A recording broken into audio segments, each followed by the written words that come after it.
前几天烧了一支968-6，这是一支2手板，国家队女队员的，也是1队的。这不前2天一个球友的 W968 发给我试试，他这也是一个女队员的，正好做个对比。其实这个968衍生出来很多版本，我们比较常见的一个是 W968， 第二个呢就是968-8这个钢印写的-18，还有一个我这个-6写的是-16，这是3个相对来说比较常见的吧。其实-18我之前打过了，这次属于普通版本和这个-16之间的一个对比。我把配置先跟大家叨咕。他那支 W968 正手是专业蓝省40度，反手是尼奥成国38，这个38也是一个特制啊，正常是没见过38版本，都是那种连锁的散片。我这支-6呢，正手是尼奥蓝国41度，反手是孙颖莎37.5啊，这个是孙颖莎本人的，但不是大赛版本。我说的呢，这3个都是国家队的版本啊，售价应该都是在5000左右，或者是5000往上。每个队员呢有不同的要求，做出来这个队员板肯定和官数不一样。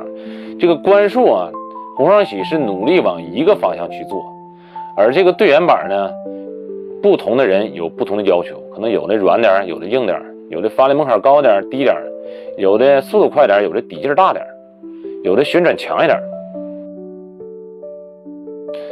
首先3者我们需要知道的就是发力门槛还都是有一定门槛的，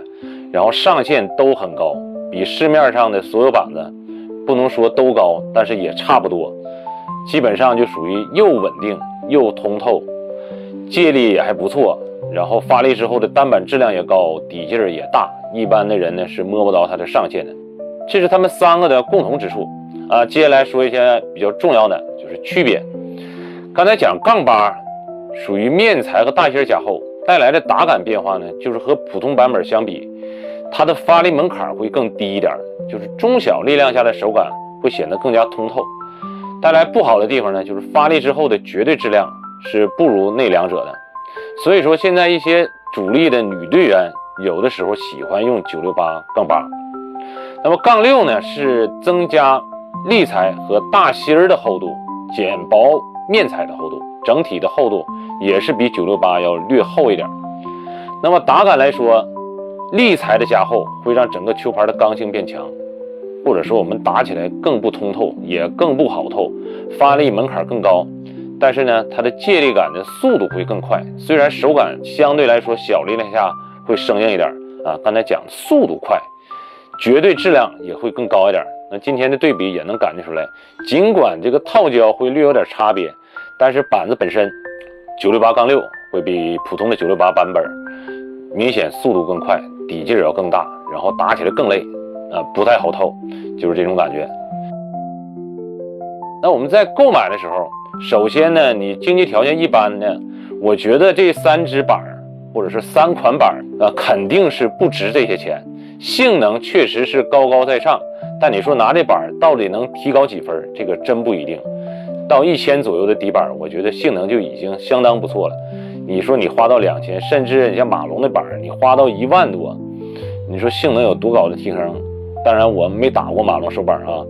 但是通过打这个国家队版本的-8也好，普通的版本也好，我也是打过国家队版本几支了。你说性能好不好？是挺好，但你说能提高多少分，这个真未必。所以说也就是那些预算相对来说比较充足简单来说就是不差钱的试一试。那么这些队员的价格差别往往就反映在队员本身影响力上，也就是说最贵的就是马龙，第2就是孙颖莎和王楚钦的板，他们3个是属于第一梯队最贵的，剩下一般来说就5-6千左右吧。那么再告诫大家一下，大家买这个渠道千万要注意，尤其是国家队版本，这个卖的假货比真货还要多。你要知道这个国家队队员板是比较少的，洪双喜也是管控的比较严，偶尔出了个1-2支很正常。但是现在你会发现，你要谁的都有，你要几号都有，甚至你要啥数据的都有这个假货是比较泛滥的，非常不建议大家开盲盒。好了，本期视频就跟大家分享到这儿，感谢大家的观看，咱们下期再见。